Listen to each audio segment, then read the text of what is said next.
Well, today on Unbelievable, we're asking, how did St. Paul change the world? N.T. Wright, or Tom Wright as he's popularly known, is one of the world's most influential Bible scholars, and his new book, Paul, a Biography, is a detailed study of the apostle who brought Christianity from Jerusalem to the rest of the world. St. Paul's influence is almost incalculable, perhaps second only in the world to Jesus Christ himself, as he took the good news of a Jewish Messiah to the Roman Empire that ruled the world. Rabbi Lord Jonathan Sacks has described Tom Wright's book as an enthralling journey into the mind of Paul by one of the great theologians of our time, a work full of insight, depth and generosity of understanding. So it's pretty good when you can get endorsements like that on your book jacket. Opposite Tom Wright for today's discussion is another Tom Holland, a popular historian whose best-selling books such as Rubicon and Dynasty have told the story of the rise and fall of the Roman Empire. While not a believer himself, Tom Holland is also working on a new book on the way that Christianity became the most revolutionary force for changing the world. And it'll be interesting to hear how you've been getting on in that endeavour, Tom. Today, though, is really an exchange, a collegial discussion between two people who are simply fascinated in this era of history.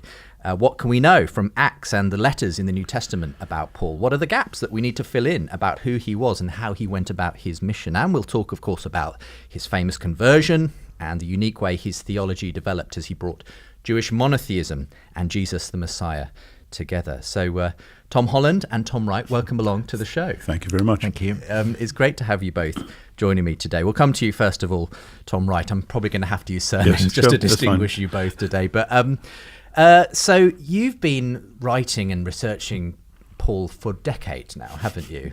Yes. I mean, a couple of years ago, I had you on when you wrote your magnum opus, which was... That's actually amazing. That's 5 years ago. That came out. Yeah, isn't that extraordinary? It's gone quickly. The two-volume, sort of very academic Paul and the work. Faithfulness of God, yes. And is this really, I suppose, in a sense, the popular level version of what you wrote then? Sort of yes and no. When I did that big book, several people, both including colleagues in the discipline, said, wish you'd do a shorter one. Of course, part of the point of the longer one was that I've been writing shorter things in articles, and people had always said, yeah, but you didn't explain this, or yes, but surely that has to be contextualized there. Okay, you want the big thing, here it is. Mm-hmm. And then, of course, they all said, oh, it's far too long. So it's as Jesus said, you know, we danced for you and we wouldn't sing, and we wept and you wouldn't mourn. But this isn't exactly a potted down version, because that was a book on Paul's mind and theology. Now, there's a lot of mind and theology in here, but part of the whole point of it is that what Paul was thinking and saying was contextualized in a rich, multi-layered life, which was to do with both his Jewish upbringing and his amazing knowledge of the Jewish scriptures, and with his contextualizing in the Roman world, where he was a citizen, and in the Greek world, where he knew his Epicureans from his Stoics. Yes. And we see Paul navigating these things in a multi-layered way, which I find just perpetually enthralling, because I grew up with a Paul who was basically a brain box who said prayers, as it were, and then the rest of it was sort of off on the side. And the older I've got, the more the whole man speaks to this whole man, and that's been really exciting. You probably feel like you know his era almost as well as you know your own now, Tom. Well, let's put it like this. My students mock me because when I say the war, I mean the Jewish-Roman War of 66 to 70, not World War I or II. And they say, well, I sort of mentally live in the first century, though I've tried to diversify more recently and get back towards our day as well. And just kind of give us a sense of how you structure this particular, because you've called it, Paul, a biography, and in that sense, you are trying to write something that's sort of a narrative of his life. It's it's not a sort of academic book in the traditional sense. No, it's not at all. I mean, the only footnotes are basically references to bits of the Bible or bits of classical sources and so on. So there's no discussion of other scholarly views, or if I do say there are various views here, I don't actually go into detail as to who said it. You can find those elsewhere. So this is going through from what we know about or can infer about his early life and how he got to the point where he was on the road to Damascus when ... and then what happened next. And As with virtually all ancient history, there are gaps, and that's quite normal. But when you have gaps in any narrative, ancient or modern, what you can do is probe cautiously from either side, as it were, the bits you do know, and say, well, it's possible this, it's likely that, or it's almost certain that, such and such. And that's what I try to do to construct something a of a whole gift story to us 2,000 years later, that he was obviously a prolific letter writer. Well, he comparatively prolific, but actually the letters are short. How many volumes do we have of Cicero's letters in the Lerb classics? I mean, they go on and on. They go exactly. Have you read them all? Exactly. They do go on, and they're fascinating. And they shed a flood of light on all sorts of things in first century BC Roman culture. But for Paul, we've just got these snippets because he's writing on the go. He's not leisured, sitting there with all day to compose. He's really sending bulletins from the front, as it were. Yes. So most of his time, he isn't writing letters, so far as we know. He's talking with people, he's preaching, he's praying, he's trying to organise these little communities. And then from time to time, he has to buzz off a letter to somebody. Yeah. And you're always obviously hearing one side of the conversation, and you sort of have to fill in gaps, and you have to, I suppose, as a historian, Tom, what you're doing as well is saying, well, here's what we know was going on in the wider culture, and that makes sense of why Paul said this and did this. And particularly, I mean, I am very fortunate in that I kind of came of age as a scholar just when the contemporary revolution in modern Jewish studies was happening, so that we've got the Dead Sea Scrolls in good modern editions, we've got new good editions of Josephus, we know much, much more about the early rabbis than we did 50 years ago because of massive work that's gone on. So we can reconstruct quite a lot about how Jews in that period were thinking. And of course that's controversial too, but we can see a big picture within which then the way Paul is going after things makes sense if you say take somebody in that world who is also very much alive to the Greek and Roman context, but who then happens to believe that God has fulfilled his promises by sending a Messiah who was then crucified. That's bizarre, but the sense Paul makes of it is the sense that it would make within that Jewish world. And just before we come to Tom Holland here, that was going to be my next question, was will people reading this book simply know a lot more about Paul by the end of it, or will it give us a better picture of Jesus, the person he was obviously speaking of? I'm not sure it would necessarily give you a better picture of Jesus, but it would give you a better picture of how the very first followers of Jesus were wrestling with the question, what does it mean that God's Messiah was crucified and raised from the dead? That's not part of the game plan, but if that's what we've got, how does that reconfigure everything? Obviously, I and many others have written quite a lot about Jesus as well. That's another story. But it's probing back. And I mean, for me, I just go on being fascinated by the fact that within, I would say, 20 or so years of the crucifixion, here is a highly intelligent man saying he loved me and gave himself for me. That is extraordinary. Yes. It's hard to imagine anybody saying that about anybody else in the last 20 years, unless all sorts of other things were true as well. And yet, Paul says it. Tom Holland, thank you for joining us on the programme today. We've thrown you in at the deep end. You really Your have. First discussion on St Paul, I know. and it's with Tom Wright. The terror. Well, thank you for putting yourself in the opposite chair. As I say, this isn't. Sometimes this programme is combative. I have a feeling that won't be the case today. It'll very much be a meeting of minds. But tell us where your interest in the whole classical age really began. You've sort of been doing this all of your adult working life, haven't you?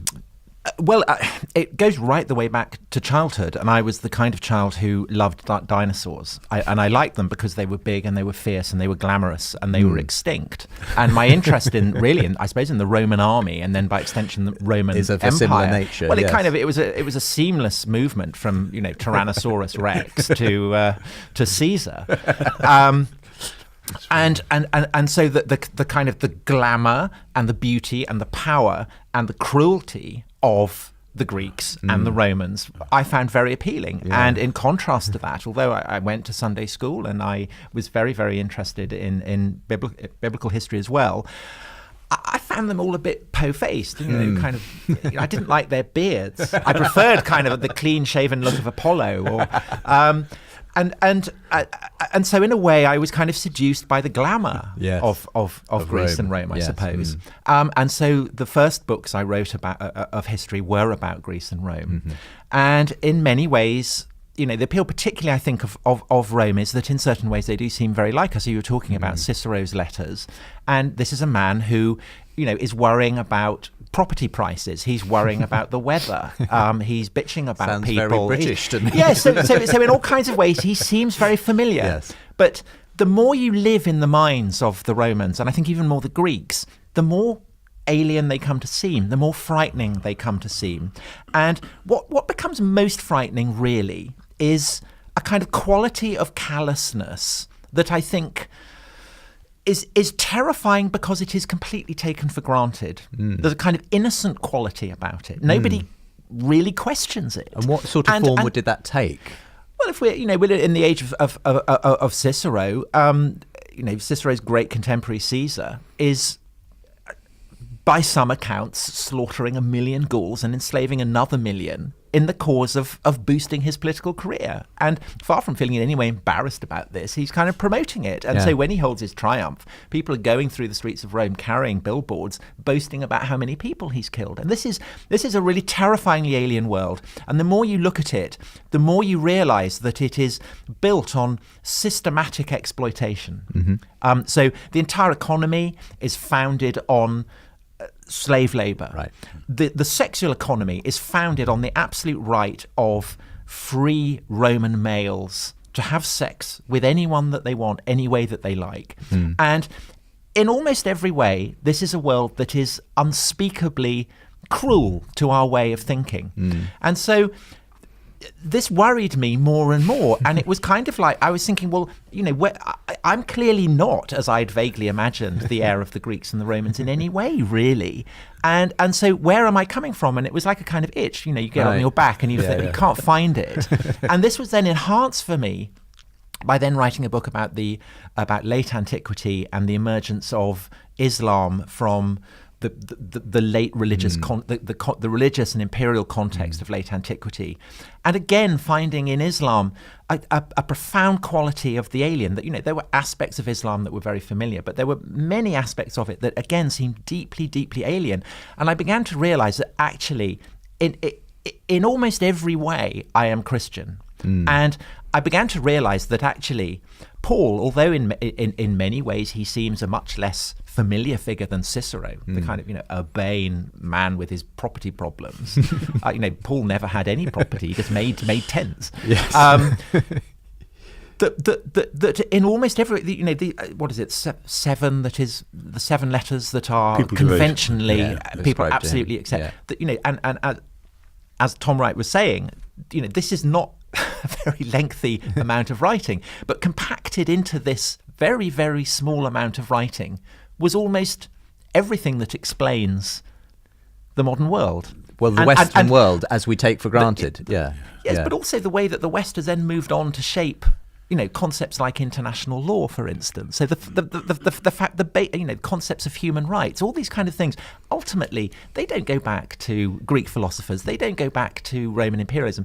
They go back to Paul. Some of the humanists Paul really and atheists, his letters, I think, are, along with the 4 Gospels, the most influential, the most impactful, the most revolutionary writings that have emerged from the ancient world. When you penned that article, I think it was for the New Statesman, where you said what I got wrong, and you sort of came out, as it were, and said, as far as my values and background are concerned, I am a Christian. It was interesting to see the response to that, because I saw lots of atheists and humanists saying, oh, hang on, democracy, that goes back to the Greeks, don't pretend that Christianity gave us everything we're grateful for. But you honestly think that actually people simply haven't appreciated just how much we owe to Judeo-Christian? I think if we're talking of Paul, I think of him as a kind of depth charge deep beneath the foundations of the classical world. And it's not anything that you particularly notice if you're, in Corinth or Alexandria. And then you start feeling this kind of rippling outwards. And, by the time you get to the 11th century in Latin Christendom, everything has changed. And you have this, I think essentially what Paul's significance is that he sets up ripple effects of revolution. throughout Western history. So the 11th century, where with the Papal Revolution, essentially it establishes this idea that society has to be reborn, reconfigured, that vested interests have to be torn down. And then the Reformation, what we call the Reformation, is a further ripple effect of that, and the Enlightenment is a further ripple effect of that. And Very interesting. it spilled out so much that now in the 21st century we don't even realise where these ripple effects are coming from. We just take them for granted. I can hear Tom Wright. You want to come in and Well, I was just comment on thinking, I haven't actually read from cover to cover, but Stephen Pinker's 2 books where he's saying effectively... Well, I had him on the show quite recently. Oh, really? Yes, okay. on he's now, saying, yes. forget all that religion stuff. We invented the real world as it should be in the Enlightenment, and all we have to do is apply that more and more rigorously and just kick that religion stuff into touch. And it's very interesting that some commentators have said, well, if that was going to be the case, it would work in America better than anywhere else, and look at America and what's actually happening, and you'll see that it doesn't. But I think I want to respond with what Pope Benedict said 10 years ago when he was speaking at the United Nations, when he said that the whole idea of human rights is absolutely rooted in the Judeo-Christian tradition. And if you try and get the fruits of that without the roots, all you'll get is the thing will collapse into shrill special interest rhetoric, everyone claiming the status of victim and Now, shouting when at I each had other, which is Stephen- exactly Stephen- what Well, we of are. course, but the power of victimhood is Yeah. again something that is part of the revolutionary inheritance of Christianity. Yes. because that is the point of the crucifixion. And nobody in Caesar's world would have said, "Oh, I'm a victim, therefore I've got to be And prioritized." so Paul calls it a scandal. But when I had absolutely. Stephen Pinker in the very chair Yes, you're yes. sitting in right now, Tom Wright, his response to this argument, which at this point was being put by Nick Spencer, who's written a very good book as well on the evolution of the West, making this very argument. His argument was, no, but, okay, Christians may have given us some good principles, but all we need to recognise is our universal humanity, that we're part of the same species, we're all sentient. That gives us every grounding we need for treating each other with dignity and human rights. And who What's thought like wrong? that in the first century? I mean, Paul talking about Adam and Christ, basically. So are you saying that kind of a belief doesn't simply emerge from a vacuum in a sense? Yeah, the idea of universal humanness is something that actually, even in the 18th century, they struggled with.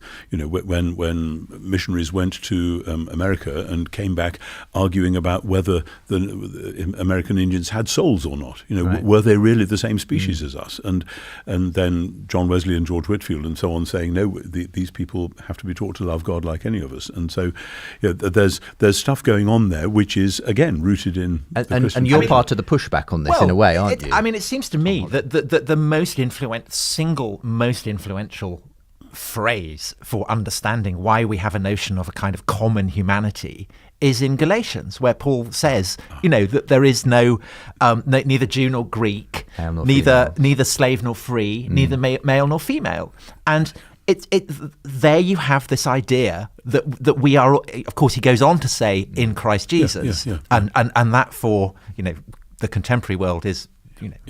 We just. That's the bit people want to do without.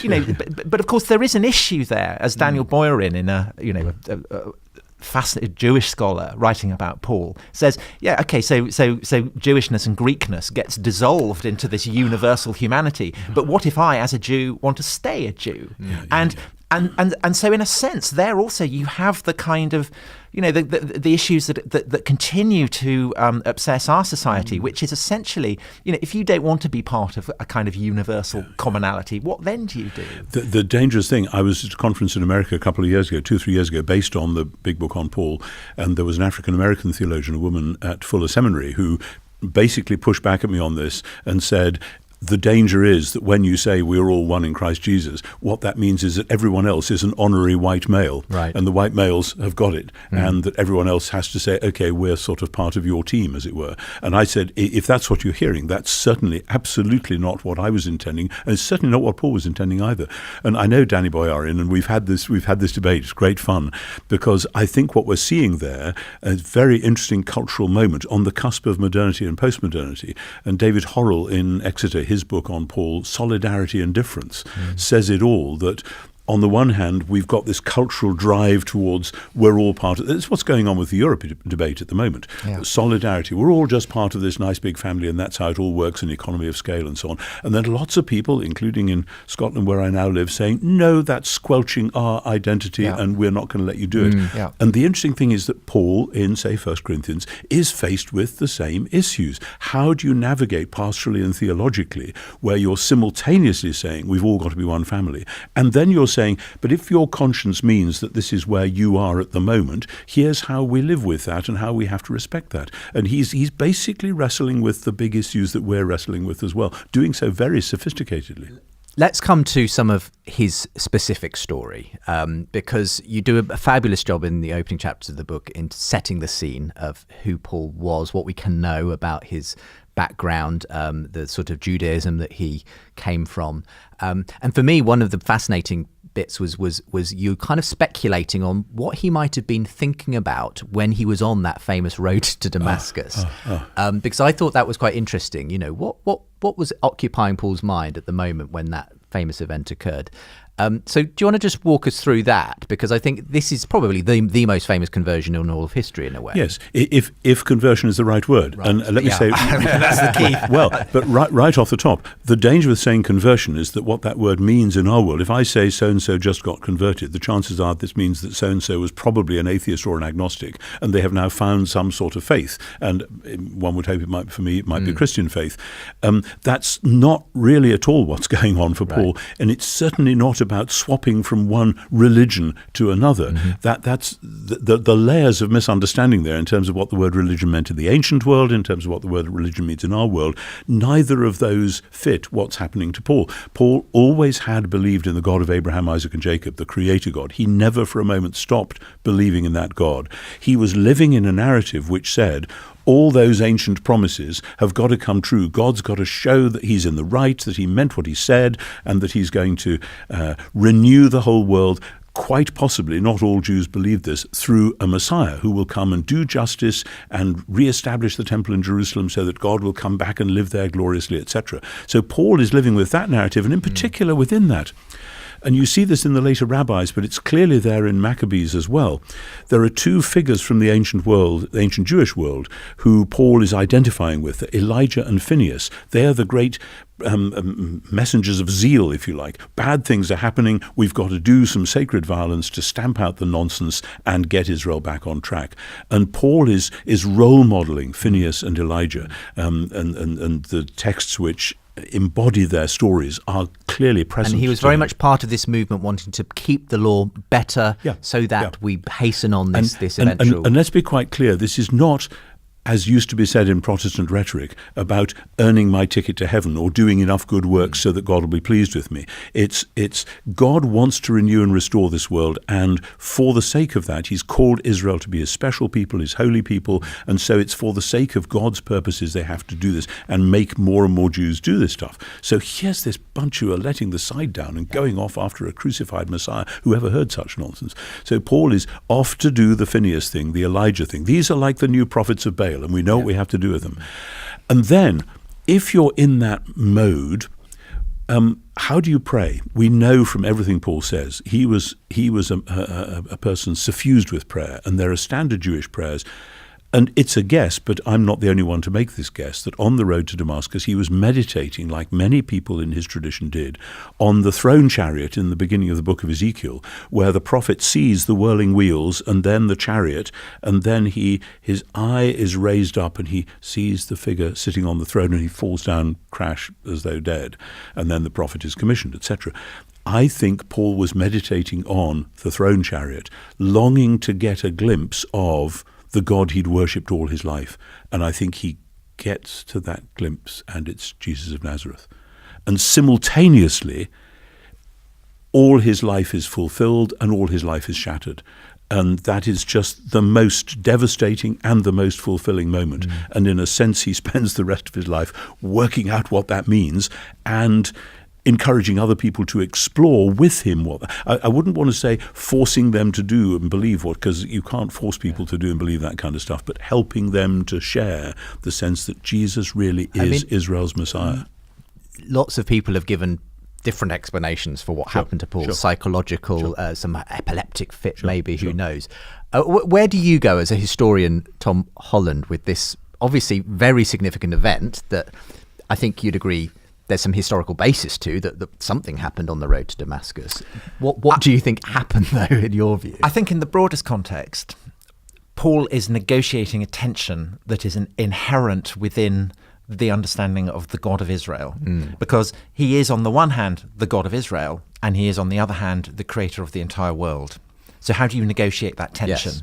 And in the globalizing world of the Roman Empire in which many Jews live, this becomes a particularly pressing issue. How do you live in the wider diaspora? Yes. So to what extent is God also the creator of the Greeks and the Romans and the Egyptians and whoever? I mean, this is a kind of somewhere and anywhere kind of question that we were talking about earlier. We still have today, and I would suspect that Paul is struggling to negotiate that as a Greek-speaking Pharisee.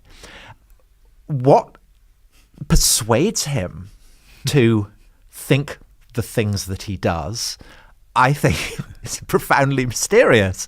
And I have no doubt that he did think that he had seen Jesus. I mean, I can't think of any other reason that would explain why he does what he does. And I mean, it's mysterious in two ways, really. One is that he chucks over what presumably would have been a very comfortable career to essentially embark on a life as a kind of wandering bum who is going to face repeated beatings, shipwrecks, and ultimately face death. Yeah. And the other is why it would ever cross his mind that in some way a crucified criminal is a part of the one God of Israel.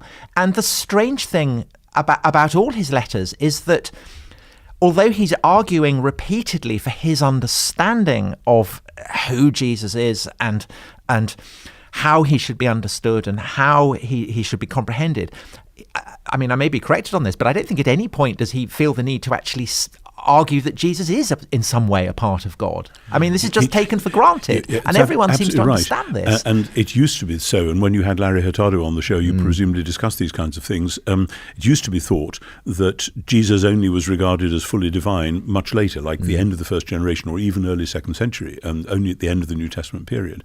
And I think now most New Testament scholars are convinced that actually this is on the table from the beginning, and it's taken for granted in Galatians, which I think is Paul's earliest letter. And the strangeness of that is something that we perhaps are kind of immune to, because it's in the Bible, so you read it, but you think, why would he think this? Yeah. Why would anyone context, think this? It's a very strange thing for a devout Jew to have thought. But I would guess. I mean, I can't remember whether you say this in your biography, because I read it in proof.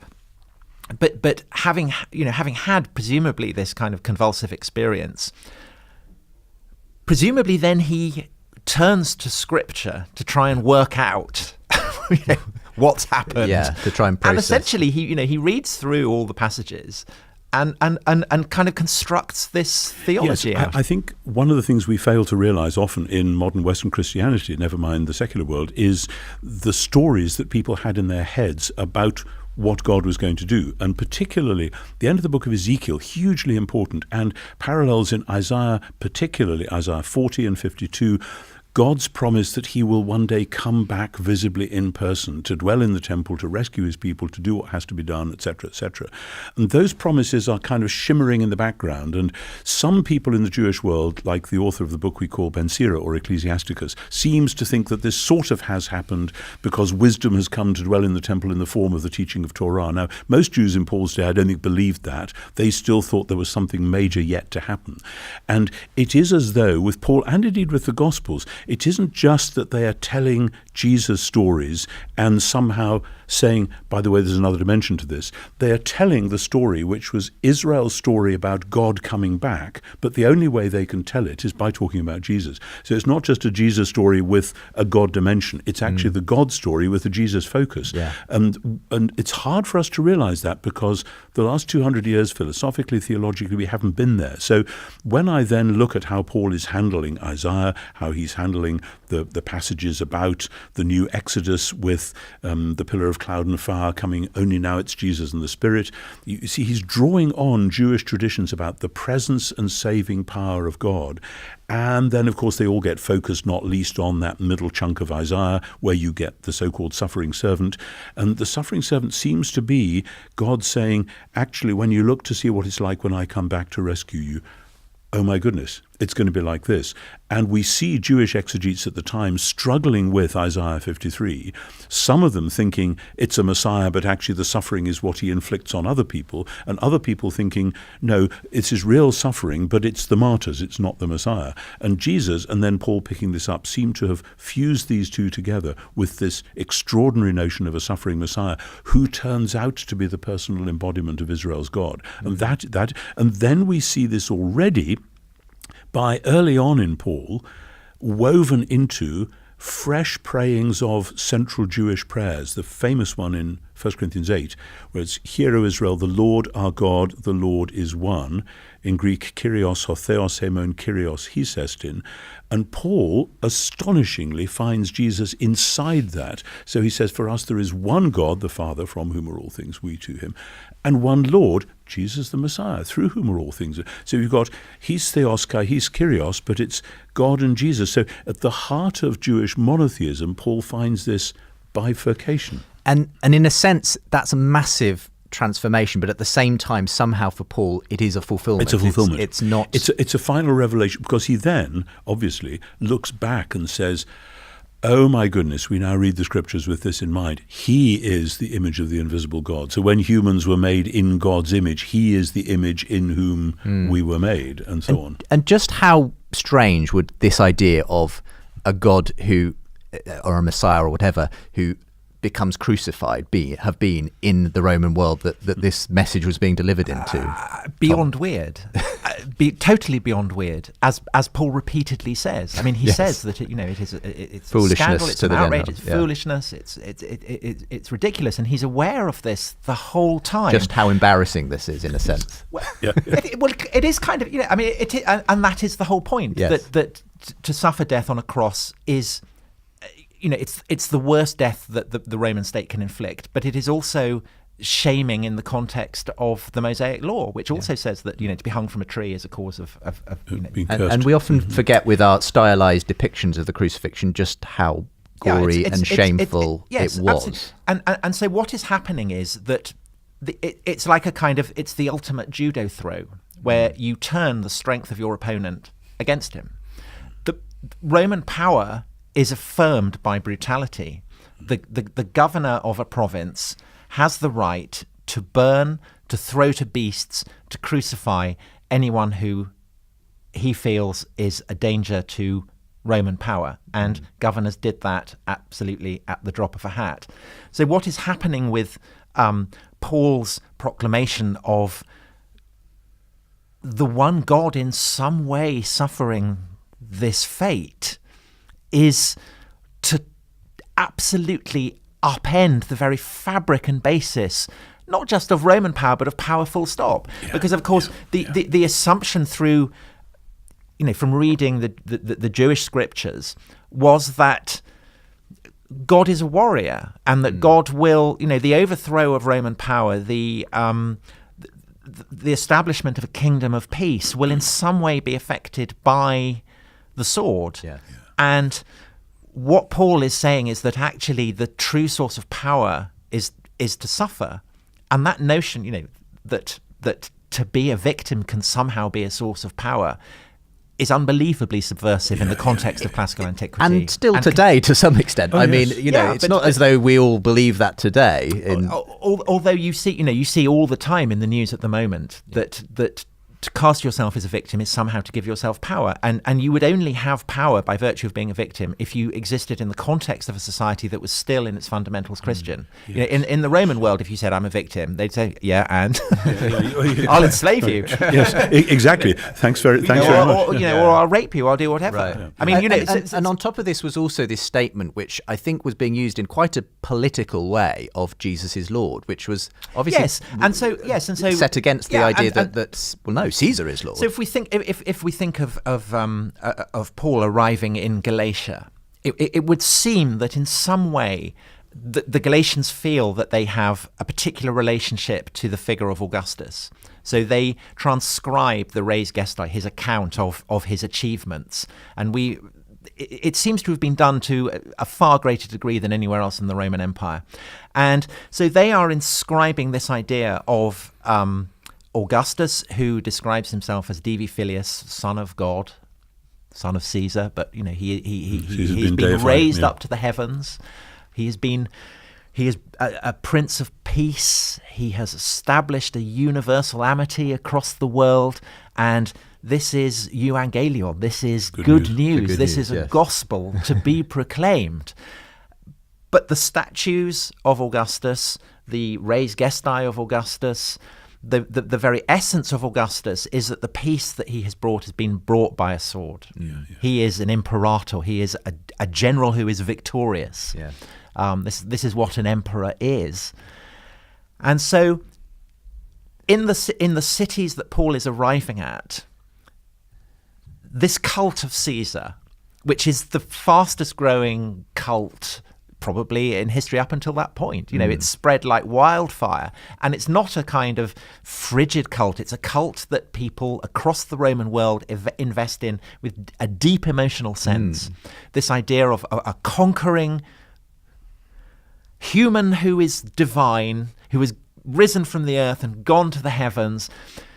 He is the epitome of earthly power and therefore of divine power as well. And so in that context, the subversion that Paul is effecting by turning up and saying, actually, the Son of God that I preach is someone who was crucified by Roman power. I mean, it kind of makes you wince. But why did it work then? Why did anyone listen to such a crazy message? That's a great question. I mean, I just want to endorse everything that Tom said. I think it is one of the most extraordinary turnarounds in history that the symbolism of crucifixion said, we run this world and if you get in our way, we'll rub you out. And that is callous, brutal power. And then to have within 20 years the crucifixion as a symbol of all-conquering, self-giving love, that's just quite extraordinary. And as you said, we in the modern Christian world see crucifixes, we have them, as jewelry decoration or nice pretty things in churches. And actually this was like an electric chair or a horrible gallows or something. So why did it work? And I think if we'd asked Paul that, he would have said, because when you announce the crucified Jesus as Lord, there is a strange power, which he sometimes calls the gospel and sometimes calls the Spirit, and that power goes to work in people's minds and hearts, and stuff happens. They find themselves gripped and grasped by it. And I think Paul would have said, there is no logical explanation. Of course there is. Nobody actually wants to sign off this. But it's, everything that Tom Holland was saying just now was reminding me of Mark 8, where Jesus says, we're going to Jerusalem and it's all going to happen. And if you want to come after me, you've got to be prepared to die, take up your cross as well. I think they thought that was a metaphor. But in fact, Jesus really meant it. And then in Mark 10, when he says, don't you realize, when James and John want to sit in the best seats to be his right and left-hand men, and he says, don't you realize the rulers of the nations bully people and harry people and lord it? We're not going to do it like that. We're going to do it the other way. Anyone who wants to be great must be your servant, because the Son of Man didn't come to be served, but to serve and to give his life as a ransom for many. So Jesus himself is precisely articulating the redefinition of power with the cross at the center of that. And Paul picks up from that and says that, and I think this is what Paul would actually want to say. First, on the cross, Jesus did in fact defeat the principalities and powers. He says that 2 or 3 passages. He disarmed the powers and made a public example. Of course, it didn't look like that. This is the theological interpretation in the light of the resurrection. But then when you've got that interpretation, you can go to work and say, now, actually, Jesus crucified is the fulcrum around which world history turns, and people find that it's true for them. I mean, this brings us to that interesting tension that you sit in a sense, as both a believer and a historian of the scriptures, Tom Wright, because in a sense you're saying Paul, the explanation Paul would have given is that something supernatural happened. This gospel changed people. Or are you? And are you allowed to, as a historian, to say? It'll be interesting to see what happens when Tom Holland gets past Galileo and on into the 18th and 19th century, because this word supernatural has changed its meaning. Okay. The word supernatural in the Middle Ages, as far as I understand it, meant a superabundance of godness over and on top of, but not excluding what goes on. So it's what normally goes on plus some extra dimensions. But from the 18th century onwards, something very interesting happened culturally, and the ancient philosophy called Epicureanism really became the dominant philosophy of the West. And with Epicureanism, the gods and our world are totally separate. They're made of the same stuff. They're made of atoms, but they have nothing to do with us. So supernatural means something out there as opposed to something down here. And then Christians trying to make sense of the faith within a basically Epicurean world think of God, quote, intervening. So you either have natural events or supernatural events. And I resist that dichotomy. I think it's a product of 18th and 19th this is, of course, centuries. if you want more on this, the Gifford lectures that you gave this year. Thank you, yes. Are the place to go. Fluently done. Very nice, but unfortunately it's going to take a little while before they get published because I've got some work to do, but they are available online. They're on actually. YouTube, yep. Yeah, You they can go are. and see them right away. Yeah, YouTube. Oh, goodness. But the point is this, that we still in our culture, and I think I say this in one of the Giffords actually, the only real question that the great British public know theologically is, does God intervene in the world or doesn't he? Which is why a journalist faced with a new archbishop says, do you believe in the virgin birth and the resurrection? In other words, are you going to be one of those embarrassing fundamentalists who says you believe it all, or are you going to be one of those equally dodgy liberals who says you disbelieve it all? It's a horrible dilemma. And I want to say, wrong question. This is not, for me as a historian, the more I know about history, the more I think, all sorts of odd things happen in the world. And the idea that everything is just a closed continuum is a very particular philosophical thing. So I want to have it both ways, actually. How do you approach this? Because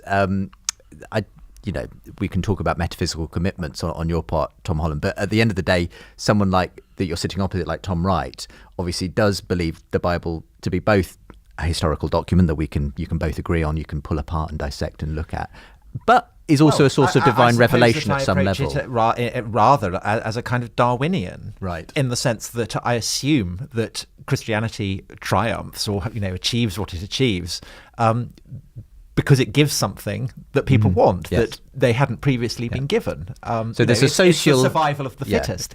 So if you, I mean, it's evident for most famously from Paul's stay in Athens that there is in a sense a marketplace for gods in antiquity. So if you think of Paul arriving in Galatia, the Galatian gods are famously horrible. There's one god that supposedly goes around punching women in the breasts, and you think this is not a kind of particularly pleasant. The other famous deity in Galatia is Cybele, who sits on a mighty mountain, and in the ecstasy of their worship, men will castrate themselves in her honor. And Paul kind of makes a grim joke about this in Galatians, saying, of his opponents, I wish that they would castrate themselves. Cut the whole lot off. So these are kind of these are intimidating gods. Yes. These are gods who certainly don't love you. Maybe you're a philosopher and you look at the god of Aristotle, the fixed mover. I mean, there was a kind of you have to love this fixed mover, but there's no implication at all. And if there was a relationship, it was quite transactional. Yeah, it was sort of keep them happy, and then we can get on with our lives. Yes, and that is also true of Divi Filius Augustus. This is also a kind of transactional relationship. We'll worship him, and then please don't come and kill us. Now, so in that context, the God of the Jews, it provokes a lot of mockery, a lot of kind of contempt, but also a fair degree of envy, because actually I think it's pretty clear that there are lots of people in the Greco-Roman world who are quite jealous of this idea of a God who loves the Jews and who particularly cares for them and who would like to be a bit of that. And so you have these kind of liminal figures who, they're Gentiles, but they kind of would like to have a part of this kind of Jewish vibe. And in that context, Paul turning up and saying, you don't have to give up Paul, you don't have to be circumcised, and this God loves you as he loves me. You can see why that would have been attractive. I think you can absolutely see why that would be attractive. And I think that clearly this does cut through to people who are relatively prosperous, and Paul mentions them in his letters. Women as well as men who can provide him with funding and with backing. But it must also have given. I mean, what the impact it must have had on slaves to be told that you are one with the free. To be told, a slave in Rome, in the household of a Christian, to be told you are a child of God at a time where Nero is absolutely in his pomp, and Nero is kind of dramatizing what it is to be a son of a son of a god in the Augustan sense, to an astonishingly histrionic degree. For a slave in some attic in the suburbs of Rome to be told that, it's just been overwhelming. It is short, and also for women. And it's a point Rodney Stark makes in his book, The Rise of Christianity, and I think it needs to be drawn out, particularly in today's culture, that the valuing of women, there is no male and female in Galatians 3. That is almost unthinkable in a post-Aristotle world where men and women are almost different species, and who's in charge here, and then when you see the way that Paul treats his female co-workers, and the way that when he's written this extraordinary letter called Romans, one of the most amazing pieces of writing in the ancient world, he entrusted to Phoebe, who is a deacon in the church in Cenchreae. She takes it to Rome, and I'd be interested to know Tom Holland's take on this, but my understanding is that when you give a letter to somebody to take to somebody, to a group, she is likely to be the person who reads it out and quite possibly explains it. Maybe the first person. There is another brilliant book that I'm sure you're aware of by Paula Gooder on this very subject, her novelisation of the Phoebe story. I know of that. I'm very proud of Paula. She's a former student of mine, and I'm looking forward to reading that book. Yes. Well, I had her on Unbelievable with right. a rather different, interlocutor. That was Francesca Stavrakopoulou. Opposite. She doesn't like Paul. well, she likes Paula because funnily enough, Francesca was a student of Paula's herself. Right, okay. So yes, it's the world of biblical scholarship. So I'm very much interested, would like to press this further, because I do totally agree that this idea that you can all be one, there is a new community and you are loved and valued. And I was thinking about this in relation to forgiveness the other day, that the ancient gods didn't forgive people. Zeus and Poseidon and co, you might be able to placate them, you might be able to sneak round when they weren't watching, but the idea they would forgive you is quite different. I don't think you find that in the Greco-Roman world. And people didn't, as far as I know, reckon that they were going around needing forgiveness in that sense. But I'm still confused at one level as to, I accept that there's this thesis, okay, the reason it caught on was because it allowed slaves to suddenly feel like there were people who maybe wanted in on this. But at the same time, you make very clear in the book, Tom, just how socially inconvenient it was to become a Christian. It's massively socially it's not like this is inconvenient. a way to climb the ladder. No, absolutely not. And this is part of the problem all the way through. In 1 Thessalonians, Paul, looking back to the time when they became believers just a few weeks earlier, he says, you turned from idols to serve a living and true God. Now, it's hard for us to imagine what that's like, but an ancient city like Thessalonica or Corinth or Ephesus or anywhere, you've got idol temples, you've got temples on every street corner. You've got processions, you've got games in honor of the Lord God, so-and-so, whatever it is, particularly Lord Caesar. You've got celebrations, regular festivals, regular holidays, and everyone shows up. People are regularly coming through the streets with sacrificial animals. It's what you do. And in a world where there is no such thing as private life, except for the very, very rich, everybody knows if you suddenly aren't showing up. That family down the street, they haven't been to anything this last month. What's going on? Oh, haven't you heard? They've joined this funny new group. Well, who are they? Well, they say they're Jews, but they're not Jews, so we don't know who they are. And so suddenly you're not doing all the things that people in your world normally you liken do. it in the modern world to St. Paul, say, going into Wall Street and sort of saying, right, we've got to abandon all of these financial institutions, the way we run our lives. Or, I sometimes say to people when people say, why didn't Paul say that slavery was wrong? I say, well, when did you last go into the pulpit on a Sunday morning and say, by the way, it's quite clear that motor cars are polluting our planet and destroying our world, so I want you to leave your cars in the parking lot. We'll have them taken to the dump later on because we're all going to be either walking or on horseback from now on. Most congregations would not think that was a very good sermon.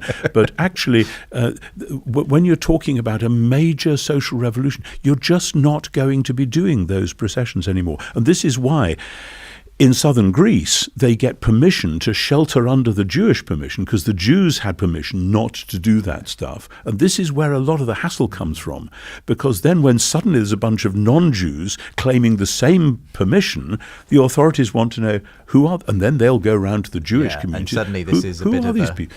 This thing's getting out of control. I think this suddenly. is the best explanation for a lot that's going on in Galatians, particularly. And I'm very interested in Tom's. Well, I mean, I've got a slightly edgier comparison, Okay, and go on. any comparison between the 21st century and the first century is obviously, they're so different. But if you think about the spread of radical Islam, if you think about the way that people worry about their children or their wives or their sons becoming radicalized, I think you might have some faint echo of how it's working. And we were talking about Paul's use of letters. Yeah. The reason that he can do this, the reason that he can communicate across the Roman world, is because there is an enormous road system which is being used by Caesar and by governors to communicate. It's their gospel. It's the kind of ganglion that's connecting the fabric of the mighty brain of Rome. And Paul is kind of piggybacking on that, rather in the way that Islamic radicals are piggybacking on the internet, which was originally developed by the American the defense internet is our Roman road system of today. So it's kind of using technology and the infrastructure of a superpower to come up with things that are profoundly opposed to it. Right. And in a sense, part of the appeal of radical Islam is precisely that it is subversive of almost everything that people in secular society take for granted. Interesting point. I'm not saying that Paul is. I'm not comparing Paul to a kind of ISIS. But I understand the principle you're employing there. Yeah. But part of the people say why would anyone run off to Syria? I mean, and sign up to this terrifying cult. In a sense, it's precisely the challenge of it that becomes the appeal. And, Paul talks a lot about the Spirit, and he talks a lot about the Spirit bringing freedom. And that idea of being free in a world where everyone else is not free gives you a kind of dignity and status that in the long run will enable people to suffer torture and even death in the cause of affirming that. And to this extent, I think that that Paul and the early Christians are the ancestors of ISIS and are the ancestors of almost every group that defines themselves in terms of belief, because they're willing to suffer martyrdom for belief. You don't really get. I mean, there's the odd Socrates is kind of an example, but the idea that you as a slave girl or that you are willing to suffer death for a belief, that is really something that originates. Obviously, there are parallels, and it's very interesting to explore those. And they go back, of course, to the pre-Christian Jewish radical zealots, as in the Maccabean period, who were prepared to die for their hope that God was going to renew the world. And you see that in the book called Second Maccabees, particularly. Although, I mean, that is also about kind of defending land, though, isn't it? It's, so that's always defending land, there. re-establishing the temple, etc., etc., etc. Sure, yes. But what we see in Paul is the taking of that radical tradition, which is also a violent tradition. I mean, some of them are martyred, but some of them are going to sharpen their swords and win an extraordinary battle. And in the 2nd century AD, you see this with the Bar Kokhba revolt in 132 to 135. We have a brief little messianic kingdom of Judea under the rule of this man, the son of the star, and they are going to have, they think, an astonishing military victory over the Romans. So that continues on. What you see in Paul has all of that energy, but turned upside down, exactly as Tom Holland was saying before, through the notion of the crucifixion and resurrection of Jesus, that this is a different kind of victory, won by a different kind of means. And we see if there is a sense in which Paul is the ancestor of ISIS, Paul is also the ancestor of St. Francis and of Mother Teresa and of the people who are saying, no, there is a different way to transform the world, and it is the way of love, it's the way of self-giving, and the ancestor of people like Desmond Tutu, who, we forget that in the 70s, Desmond Tutu was standing in front of crowds of angry people, his own people, who wanted to use violence, and he was saying that is not the way we transform the world. And astonishing interestingly, that message got through and won the day, though South Africa is still difficult, but there's a message of love and forgiveness. Well, I hesitate to bring up the subject of Paul and the law in the presence of Tom Wright. I mean, it's a hubristic thing to do. But Paul is clearly also, I think, the ancestor of the modern notions of international law that ISIS are committed to overthrowing. Right. Because what Paul introduces into the bloodstream of the West, and then by extension, because the West spreads those ideas across the world, the entire kind of global framework of how international law is structured, is the idea that God's law can be written on the heart, that you no longer need the Torah, that the Spirit will write it on the heart, and therefore you will know what is right, and that will be illumined. And so what that gives in the long run the West is a notion that law can be human and be morally valid. And that's the great contrast with the Islamic world, where law is, in the sense of the Torah and the Talmud, Sharia is about the idea of God having directly revealed kind of legal rulings. Which have to be imposed on people whether they like it or not. Whereas in the West, the idea that law can be something that is of human origin is absolutely taken for granted. Right. And so this is kind of the great gripe that Islamic radicals have with international law, is precisely that they recognize its Christian origins. So there's a guy, Al-Makdisi, a Palestinian Jordanian radical who was hugely influential intellectually on ISIS and on Al-Qaeda, and he detests Saudi Arabia because Saudi Arabia is part of the United Nations, and he's saying, well, the Charter of the United Nations is of human origin, it is not of divine origin. So essentially his argument is with the Pauline idea that is fascinating, and it goes. I mean, obviously, that's an ancient Jewish idea. The writing of the law on the heart is Jeremiah and Ezekiel, and it fits with this whole idea that basically Pauline Christianity is, to coin an odd phrase, Judaism for the masses. I mean, Nietzsche said it was Platonism for the masses. That's absolutely wrong. In the 19th century, many Christians were Platonists, and that's a problem. But the idea that this Jewish insight about a loving God who will inscribe the law on the hearts of his people, and now this can happen to anyone. Just as liberalism is Christianity for the masses. In a sense, up to a point, Lord Copper. Yeah, no, let's not go there.